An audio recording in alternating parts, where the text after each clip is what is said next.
ಭಾರತ್ ಮಾತಾ ಕಿ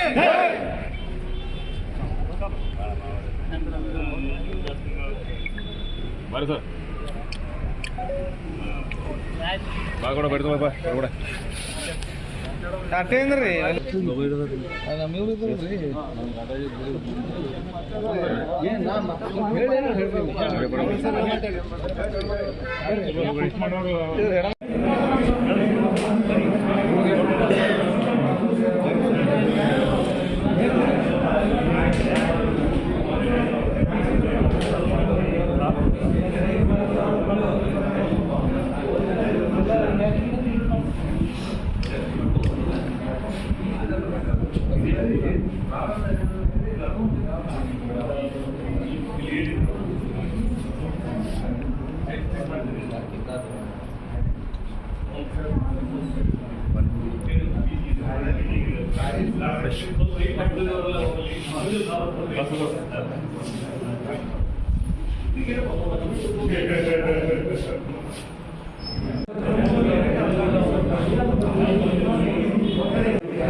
sir ನೀವು ಕೊಡಿ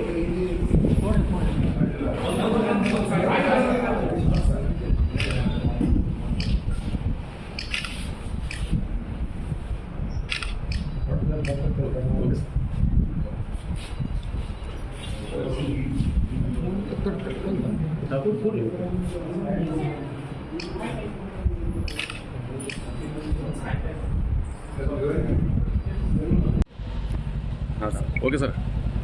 ಇಂದು ನಾವು ವಿಜಯಪುರ ಜಿಲ್ಲೆಯ ನಮ್ಮ 5 ತಾಲೂಕು ಹಿಂಡಿ, ಸಿಂದಗಿ, ಆಲ್ಮೇಲ್, ದೇವ್ರ ಹಿಪ್ಪರಿಗಿ,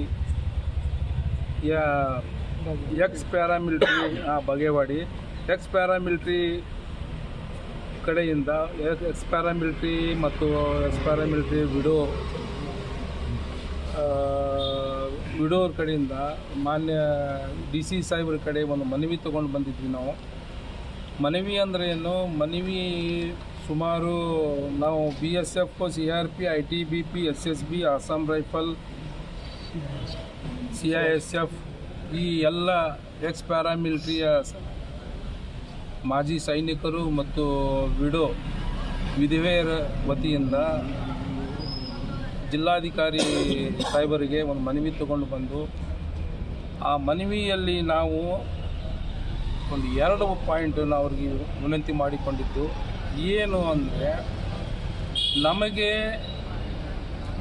ದೇಶದ ಸೇವೆ ಮಾಡಿ ಸುಮಾರು 30 ವರ್ಷ, 35 ವರ್ಷ, 32 ವರ್ಷ, 20 ವರ್ಷ, 25 ವರ್ಷ ದೇಶ ಸಂರಕ್ಷಣೆ ಮಾಡಿ ಬಂದಿದ್ದಕ್ಕೆ ಅದಕ್ಕೆ ಗೌರವಾನ್ವಿತವಾಗಿ, ಗೌರವ ಸಲುವಾಗಿ ನಮಗೆ ಅಟ್ಲೀಸ್ಟ್ ನಮಗೆ ಇರಲಿಕ್ಕೆ ವಸಾಹತಿ ಸಲುವಾಗಿ, ವ್ಯವಸಾಯ ಸಲುವಾಗಿ ಸರ್ಕಾರದಿಂದ ಏನು ಸಿಗುವಂಥ ಕಾಯ್ದೆ ಅನುಗುಣವಾಗಿ ಸಿಗುವಂಥ ಏನು ಲ್ಯಾಂಡು, ಭೂಮಿ ಏನು ಸಿಗುವಂಗಿದ್ರೆ ಕೊಡ್ರಿ, ನಮಗೆ ಸಿಗಬೇಕು ಅಂತ ಮನವಿ ತೊಗೊಂಡು ಬಂದಿದ್ವಿ. ಆಮೇಲೆ ನಮ್ಮ welfare board, X paramilitary welfare board ಘಟನೆ ಸಲುವಾಗಿ ಅದರಲ್ಲಿ ಮನವಿ ನಾವು ಸಲ್ಲಿಸಿದ್ದು. ವೆಲ್ಫೇರ್ ಸಾಹೇಬ್ರು ಏನು ಹೇಳಿದ್ದು, ವೆಲ್ಫೇರ್ ಬೋರ್ಡ್ ಸಲುವಾಗಿ ಈಗಾಗಲೇ ಏನು ಕರೆಸ್ಪಾಂಡೆನ್ಸು ಚಾಲ್ತಿಯಲ್ಲಿದೆ, ನಡೆದಿದೆ, ಸರ್ಕಾರದಿಂದ ಆದೇಶ ಬಂದಂಥ ಅದು ಕೂಡ ಆಗ್ಬೋದು, ಅದು ಇನ್ನೂ ಕ್ಲಿಯರ್ ಆಗಿಲ್ಲ ವೆಲ್ಫೇರ್ ಬೋರ್ಡ್ ಘಟನೆ ಮಾಡೋ ಸಲುವಾಗಿ. ಆದರೆ ಲ್ಯಾಂಡ್ ಅಲಾಟ್ಮೆಂಟ್ ಸಲುವಾಗಿ, ವ್ಯವಸಾಯ ಮತ್ತು ವಸತಿ ಸಲುವಾಗಿ, ಲ್ಯಾಂಡ್ ಅಲಾಟ್ಮೆಂಟ್ ಸಲುವಾಗಿ ಅವರು ಕೆಪಾಸಿಟಿ ಒಳಗೆ ಬರುತ್ತೆ, ಮತ್ತು ಅಟ್ ಸಫಿಷಿಯಂಟ್ ಲ್ಯಾಂಡ್ ಇರಲಿಕ್ಕಿಲ್ಲ. ವ್ಯವಸಾಯಕ್ಕೋಸ್ಕರ ಮಾಡಿದರೆ ಅದಕ್ಕೆ ವಸತಿ ಸಲುವಾಗಿ, ರೆಸಿಡೆನ್ಷಿಯಲ್ ಲ್ಯಾಂಡ್ ಸಲುವಾಗಿ ನಾನು ಮಾಡ್ಬೋದು ಅನ್ನುವಂಥ ಭರವಸೆ ಕೊಟ್ಟಿದ್ದಾರೆ. ಈ ಹಳ್ಳಿಯಲ್ಲಿ ಅಲ್ಲಿ ತಾಲೂಕಾ ಲೆವೆಲ್, ಡಿಸ್ಟಿಕ್ ಲೆವೆಲಲ್ಲಿ ಏನಿರಲಿಲ್ಲ, ಅದು ಗೌರ್ಮೆಂಟ್ ಲ್ಯಾಂಡ್ ಇದ್ದಿದ್ದು ಅದು ವಸತಿ ಸಲುವಾಗಿ ಡೆವಲಪ್ಮೆಂಟ್ ಮಾಡಿ ಕೊಡು ಭರವಸೆ ನಾನು ನಿಮ್ಗೆ ಕೊಡ್ತೀನಿ ಅಂತ ಹೇಳಿದ್ದಾರೆ. ಸೊ ಈಗ ಅದು ಕೊಟ್ಟರೆ ನಮ್ಗೆ ಅಟ್ಲೀಸ್ಟ್ ಸೈಟ್ಲೆಸ್ ಆಮೇಲೆ ಲ್ಯಾಂಡ್ಲೆಸ್ ಇದ್ದವ್ರಿಗೆ ಕೊಡ್ತೀನಿ ಅಂತ ಒಂದು ಲಿಸ್ಟ್ ಪ್ರಿಪೇರ್ ಮಾಡಲಿಕ್ಕೆ ಹೇಳಿದ್ದಾರೆ. ಅದ್ರ ಪ್ರಕಾರ ನಾವು ಸೈಟ್ಲೆಸ್, ಲ್ಯಾಂಡ್ಲೆಸ್ ಇದ್ದವ್ರಿಗೆ ಫಸ್ಟ್ ಪ್ರಿಫರೆನ್ಸು, ಆಮೇಲೆ ಸೈಟ್ ಇದ್ದವರು ಇರಲಿ, ಅವರಿಗೆ ನಾವು ಸೆಕೆಂಡ್ ಪ್ರಿಫರೆನ್ಸ್ ಕೊಡ್ಬೋದು ಅಂತ ಅವರು ಅಶ್ಯೂರೆನ್ಸ್ ಕೊಟ್ಟಿದ್ದಾರೆ. ಅವರಿಗೆ 2ನೇ ಪ್ರಿಫರೆನ್ಸು ಕೊಡ್ಬೋದು ಅಂದರೆ ಅಟ್ಲೀಸ್ಟ್ ಏನು ಸೇವಾ ಮಾಡಿ, ದೇಶ ಸೇವೆ ಮಾಡಿ ಬಂದಿದ್ದಕ್ಕೆ ಅವ್ರಿಗೆ ಸ್ವಲ್ಪ ಗೌರವ ಸಲುವಾಗಿ ಸರ್ಕಾರದಿಂದ ಏನು ಫೆಸಿಲಿಟಿ ಇದೆಯಲ್ಲ, ಸುವಿಧಾ ಏನಿದೆ ಸಿಗಬಹುದಾದಂಥ ಸುವಿಧಾ ಕೊಟ್ಟರೆ ನಾಳೆ ನಮ್ಮ ಹಿಂದಿನ ಪೀಳಿಗೆ ಏನದಲ್ಲ ಸೈನ್ಯದಲ್ಲಿ ಹೋಗ್ಲಿಕ್ಕೆ, ಸೈನ್ಯ ಸೇವೆ ಮಾಡ್ಲಿಕ್ಕೆ, ದೇಶ ಸೇವೆ ಮಾಡ್ಲಿಕ್ಕೆ ಸ್ವಲ್ಪ ಪ್ರಚೋದನೆ ಆಗುತ್ತೆ ಅಂತ. ಇಲ್ಲ ಇಷ್ಟಕ್ಕೆ ಬಿಟ್ಟು ನಾವು ಏನು ಸೇವೆ ಮಾಡಿ 30 ವರ್ಷ 35 ವರ್ಷ 20 ವರ್ಷ ಮಾಡಿ ಬಂದಿದ್ದು ನಾವೇನು ವಜಾ ಇಲ್ಲ, ಏನು ಯೂಸ್ಲೆಸ್ ಹಂಗೆ ನಾವು ಇಟ್ಕೊಂಡು ಬಿಟ್ಟರೆ ಯಾರೂ ಪ್ರಚೋದನೆ ಹಿಂದಿನ ಮಕ್ಕಳಿಗೆ ಯಾರೂ ಸಿಗೋದಿಲ್ಲ. ಸೊ ಅಟ್ಲೀಸ್ಟ್ ನಾವು ಮನವಿ ಮಾಡಿದ್ವಿ ಸಾಹೇಬ್ರ, ಈಗ ನಮ್ಮ ಗೌರವ ಸಲುವಾಗಿ ನಮ್ಗೆ whether they are having any site or not ಎಲ್ಲರಿಗೂ ಕೊಡ್ರಿ ಅನ್ನೋ ಒಂದು ಮನವಿ ಮಾಡಿದ್ವಿ ನಾವು. ಆಯ್ತು, ನಾನು ವಿಠಲ್ ಹಂಚಿಗೆ ಅಂತ ಇಂಡಿಯಿಂದ. ಸೊ ನೋಡೋಣ ಸಾಹೇಬ್ರಿ ಏನಂತದ, ಈಗ ಫಸ್ಟ್ ಲಿಸ್ಟು ನಾವು ಸೈಟ್ಲೆಸ್ ಲ್ಯಾಂಡ್ಲೆಸ್ ಇದ್ದವ್ರಿಗೆ ಲಿಸ್ಟ್ ಮಾಡ್ತೀವಿ. ಸೆಕೆಂಡ್ ಲಿಸ್ಟ್ನಾಗ ಇದ್ದರೂ ಸಹಿತ ಅವರಿಗೆ ಕೊಡ್ರಿ ಗೌರವ ಸಲುವಾಗಿ ಅಂತ ನಾವು ಅವ್ರಿಗೆ ಮನವಿ ಮಾಡಿದ್ವಿ. ಸಾಹೇಬ್ರು ಅಕ್ಸೆಪ್ಟ್ ಮಾಡಿದ್ದಾರೆ, ತೊಗೊಂಡಿದ್ದಾರೆ. ಸೊ ಈಗ ಅದು ರಿಚೂಡ್ ಮಾಡ್ಕೊಂಡು ತೊಗೊಂಡು ಹೋಗ್ತೀವಿ. ಧನ್ಯವಾದ. ಸರ್, ಇಂಡಿಯಾದೊಳಗೆ ಎಕ್ಸ್ ಪ್ಯಾರಾಮಿಲಿಟ್ರಿ ಅಂದ್ರೆ ತಂದೆ ತಾಯಿ ಇಲ್ಲದ ಮಕ್ಕಳು ಹೆಂಗೆ ಇರ್ತಾರ ಹಂಗೆ ತಬ್ಬಲಿ ಮಕ್ಕಳು, ಪರದೇಶ ಮಕ್ಕಳು ಇದ್ದಂಗೆ ನಮ್ಮದು ಸೈನ್ಯ, ಅರೆ ಸೈನಿಕ ಪಡೆ. ಈಗ ತಂದೆ ತಾಯಿ ಇಲ್ಲದ ಮಕ್ಕಳಿಗೆ ಸಮಾಜದಲ್ಲಿ ಅನುಕಂಪ ಭಾಳ ಇರ್ತದೆ. ಯಪ್ಪ ಇವ್ರು ಫೋರ್ಸ್ನಾಗ ನೌಕರಿ ಮಾಡ್ರೆ ಹೆಂಗೆ ಮಕ್ಕಳಿಗೆ ಅನುಕಂಪ ಇರ್ತದೆ, ಅದೇ ಥರ ಫೋರ್ಸ್ನಾಗ ಅನುಕಂಪ ಭಾಳ ಅದ. ಇಂಡಿಯಾದೊಳಗೆ ಪ್ಯಾರಾಮಿಲಿಟ್ರಿ ಫೋರ್ಸ್ನವರು ಒಳ್ಳೆ ಡ್ಯೂಟಿ ಮಾಡ್ತಾರಂತ, ಆದರೆ ಫೆಸಿಲಿಟೀಸ್ ಯಾರೂ ಕೊಡ್ಲಿಕ್ಕೆ ಇಲ್ಲ, ತಯಾರಿಲ್ಲ. ಅದಕ್ಕೆ ನಾನು ವಿನಂತಿ ಮಾಡ್ತೀನಿ, ಭಾರತ ಸರ್ಕಾರ ಇದಕ್ಕೆ ಮೇನ್ ತಂದೆ ತಾಯಿ ಇದ್ದಂಗೆ ಅವರೇ ಫೆಸಿಲಿಟೀಸ್ ಕೊಡ್ಲಿಕ್ಕೆ ಹಿಂದೆ ಮುಂದೆ ತುಳಿದಾಗ ನಮಗೆ ಯಾರೂ ಫೆಸಿಲಿಟೀಸ್ ಕೊಡೋಂಗಿಲ್ಲ. ಅದಕ್ಕೆ ದಯಮಾಡಿ ನಾವು ಕರ್ನಾಟಕ ಸರ್ಕಾರಕ್ಕೆ ನಾವೊಂದು ವಿನಂತಿ ಮಾಡ್ಕೋತೇವೆ, ಫೆಸಿಲಿಟೀಸ್ ಯಾರಿಗಾರು ಕೇಳೋನು, ಯಾರ ಮುಂದೆ ಹೋಗಿ ಕುಂತು ಅಳೋನು, ಆ ಥರ ಆಗಿ ನಾವೊಂದು ಆಫೀಸರ್ ಬೇಕಲ್ಲ. ನಮಗೆ ಮೇನ್ ಒಂದು ವೆಲ್ಫೇರ್ ಬೋರ್ಡ್, ಭಾರತೀಯ ಅರೆ ಸೈನಿಕ ಪಡೆದ ಒಂದು ವೆಲ್ಫೇರ್ ಬೋರ್ಡ್ ನಮ್ಗೆ ಘಟನೆ ಮಾಡಲಿಕ್ಕೆ ನಾವು ಕರ್ನಾಟಕ ಸರ್ಕಾರಕ್ಕೆ ಮಾನ್ಯ ಶ್ರೀ ಮುಖ್ಯಮಂತ್ರಿ ಸಿದ್ದರಾಮಯ್ಯ ಅವರಿಗೆ ನಾವು ಈ ಬೋರ್ಡ್ ಮುಖಾಂತರ ಎಲ್ಲರಿಗೆ ನಾವು ವಿನಂತಿ ಮಾಡ್ಕೋತೇವೆ. ಮತ್ತು ನಾವು ಎಲ್ಲ ತಾಲೂಕಿನಿಂದ ಅಪ್ಲಿಕೇಶನ್ ಕೊಡೋಕ್ಕೆ ನಾವು ಬಂದಿದ್ದೆವು. ಮಾನ್ಯ DC ಸಾಹೇಬರಿಗೆ ನಮ್ಗೆ ಜಮೀನು ಕೊಡ್ರಿ, ನಮ್ಗೆ ಕೃಷಿ ಮಾಡಲಿಕ್ಕೆ ಜಮೀನು ಅಥವಾ ಇರ್ಲಿಕ್ಕೆ ಒಂದು ಪ್ಲಾಟ್ರೆ ಕೊಡ್ರಿ ನಮ್ಗೆ ಮನಿಗಳಂತ. ಅವರು DC ಸಾಹೇಬ್ರು ಕೇಳ್ತಾರೆ, ಯಾರ್ಯಾರಿಗೆ ಮನಿ ಇಲ್ಲ, ಯಾರ್ಯಾರಿಗೆ ಜಾಗ ಇಲ್ಲ ಅವ್ರಿಗೆ ಕೊಡ್ತೇವಂತ. ಈಗಿನ ಕಾಲದಾಗ ಯಾರಿಗೆ ಮನಿ ಇಲ್ಲ ಜಾಗ ಇಲ್ಲ ಅನ್ನೋ ಮಾತೇ ಇಲ್ಲ, ಎಲ್ಲರಿಗೆ ಮನಿ ಅಂದ್ರೆ ಎಲ್ಲರಿಗೆ ಕೊಡಂಗಿಲ್ಲ ಅಂದಂಗೆ. ಇದರ ಅರ್ಥ ನಾವೇನು ಕೇಳಕತ್ತೀವಿ, ನಮ್ಮ ಭಾರತ ಸರ್ಕಾರದಾಗ ನಾವು ಸೇವೆ ಮಾಡಿದ್ದೇವೆ, ನಾವು ಅದ್ರ ಪ್ರಕಾರ ನಮ್ಗೆ ಗೌರವಾನ್ವಿತ ಒಂದು ಗೌರವಕ್ಕಾಗಿ ನಮ್ಗೆ ಸೈಟ್ ಕೊಡ್ರಿ, ಕೃಷಿಗೆ ಭೂಮಿಯರು ಕೊಡ್ಲಿ ಅಂತ ಕೇಳಕತ್ತೀವಿ. ಅದಕ್ಕೆ DC ಸಾಹೇಬರಿಂದ ನಮ್ಗೆ ಸರಿಯಾಗಿ ಆಶ್ವಾಸನೆ ಸಿಕ್ಕಿಲ್ಲ. ನಮ್ಮ ಹೋರಾಟ ಇನ್ನು ಕಂಟಿನ್ಯೂ ನಡೀತದ ಮುಂದೆ.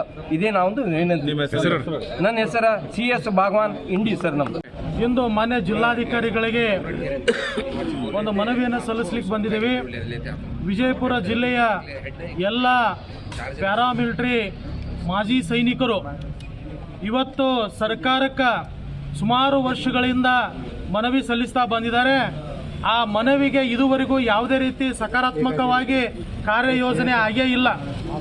ಇವತ್ತು 30-40 ವರ್ಷ ತಮ್ಮ ಕುಟುಂಬವನ್ನು ತೊರೆದು ದೇಶದ ಬಾರ್ಡರಲ್ಲಿ ತಮ್ಮ ಪ್ರಾಣವನ್ನು ಒತ್ತೆ ಇಟ್ಟು ಈ ದೇಶಕ್ಕಾಗಿ ಕಾದಂಥ ಸೈನಿಕರ ಪರಿಸ್ಥಿತಿ ಹೇಗಿದೆ ಅಂತಂದ್ರೆ ಇವತ್ತು ಈ ಕಾಗದನೇ ನಾವು ಹೇಳ್ತೀವಿ ಏನಂತಂದ್ರೆ ಇದೇ ಥರ ಅಡ್ಡಾಡ್ತಿದ್ದಾರೆ.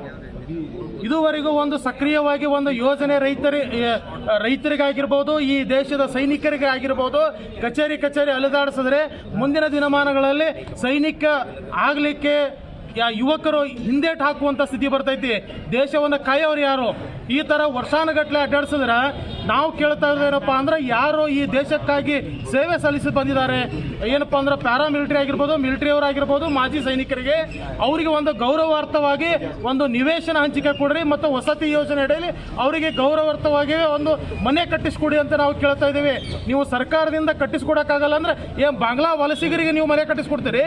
ಹೊರದೇಶದಾಗ ಅಕ್ರಮ ವಲಸಿಗರಿಗೆ ಅಂದ್ರೆ ಈ ದೇಶದ ಸೈನಿಕರಿಗೆ ನೀವು ಏನು ಗೌರವ ಕೊಡ್ತಾ ಇದ್ದೀರಿ? ನೀವು ಕೇಂದ್ರ ಮತ್ತು ರಾಜ್ಯ ಸರ್ಕಾರದವರು ಇಂಥ ದೇಶದಲ್ಲಿ ನುಸುಳುಕೋರರಿಗೆ ನೀವು ಮನೆ ಕೊಡ್ತೀರಿ, ಮನೆ ಹೋಗಿ ಹುಡುಕೊಂಡು ಆದ್ರೆ ಇವತ್ತು ವರ್ಷಾನುಗಟ್ಟಲೆ ಅಲಿದಾಡದಂತ ಸೈನಿಕರಿಗೆ ನೀವು ಈ ತರ ಅಲಿದಾಡಿಸ್ತಿದ್ದೀರ ಅಂದ್ರೆ ಮುಂದಿನ ದಿನಮಾನಗಳಲ್ಲಿ ರೈತರು ಸೈನಿಕರು ಒಂದಾಗಿ ಸರ್ಕಾರ, ಕೇಂದ್ರ ಮತ್ತು ರಾಜ್ಯ ಸರ್ಕಾರಕ್ಕೆ ತಕ್ಕ ಉತ್ತರ ಕೊಡಬೇಕಾಗ್ತದ.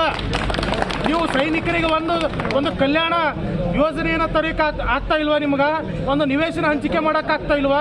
ಎದಕ್ಕೂ ನೀವು ಸಾವಿರಾರು ಕೋಟಿ ಹಂಚಿಕೆ ಮಾಡ್ತೀರಿ. ಈ ದೇಶಕ್ಕಾಗಿ ತಮ್ಮ ಕುಟುಂಬವನ್ನು ತರದಂತ ಈ ಸೈನಿಕರಿಗೆ ನೀವು ಗೌರವ ಕೊಡಕ್ ಆಗ್ತಾ ಇಲ್ಲ ಅಂದ್ರೆ ನೀವು ಈ ಸರ್ಕಾರವನ್ನು ಅವಿವೇಕಿ ಸರ್ಕಾರ ಅಂತೇಳಿ ನಾವು ಹೇಳಕ್ ಬಯಸ್ತಾ ಇದ್ದೀವಿ. ಅದಕ್ಕೇನಪ್ಪ, ಮುಂದಿನ ದಿನಮಾನಗಳಲ್ಲಿ ಈ ರೈತರು ಇಲ್ಲಿ ಕಾಗದ ಹಿಡ್ಕೊಂಡು ಬಂದಾರ. ಏನ್ ಪರಿಸ್ಥಿತಿ ಅಂದ್ರೆ ಅವರ ಜಮೀನಿಗೆ ಹೋಲಕ್ಕೆ ಅವ್ರಿಗೆ ಹಾದಿ ಇಲ್ಲ ಅಂತ. ರೈತರು ತಮ್ಮ ಕೃಷಿ ಮಾಡ್ಲಿಕ್ಕೆ, ತಮ್ಮ ಜಮೀನುಗಳಿಗೆ ಹೋಗ್ಲಿಕ್ಕೆ ಹಾದಿ ಸಿಗ್ತಾ ಇಲ್ಲ ಅಂತ. ಅಂದ್ರೆ ಈ ದೇಶವನ್ನ ಕಾಯುವಂತಹ ಸೈನಿಕನಿಗೆ ಈ ಸ್ಥಿತಿ ಆದ್ರೆ ಇನ್ನು ಮುಂದೆ ಉಳಿದವರ ಗತಿ ಏನು? ನೀವು ಸರ್ಕಾರದವರು ಸೈನಿಕನ ಸಮಸ್ಯೆ ಅಂದ್ರೆ ಮುಂದ್ಗಡೆ ಬಂದು ನೀವ ಸ್ವತಃ ಏನಪ್ಪಾ ಅಂದ್ರೆ ಪರಿಹಾರ ಕೊಡಿಸ್ಬೇಕು. ಆತನನ್ನ ಏನಪ್ಪಾ ಅಂದ್ರೆ ನೀವು ಕಚೇರಿ ಅಲಿದಾಡಿಸಿದ್ರೆ ನೀವು ಸೈನಿಕರಿಗೆ ಕೊಡುವಂತ ಅಗೌರವ ಅನ್ನುವಂತ ಮಾತನ್ನ ನಾವು ಈ ವೇದಿಕೆ ಮೂಲಕ ಹೇಳಕ್ ಇಷ್ಟಪಡ್ತೀವಿ. ಜಿಲ್ಲಾಧ್ಯಕ್ಷರು ಶಂಕರಗೌಡ ಹಿರೇಗೌಡರು, ಉತ್ತರ ಕರ್ನಾಟಕ ರಾಜ್ಯ ರೈತ ಸಂಘ.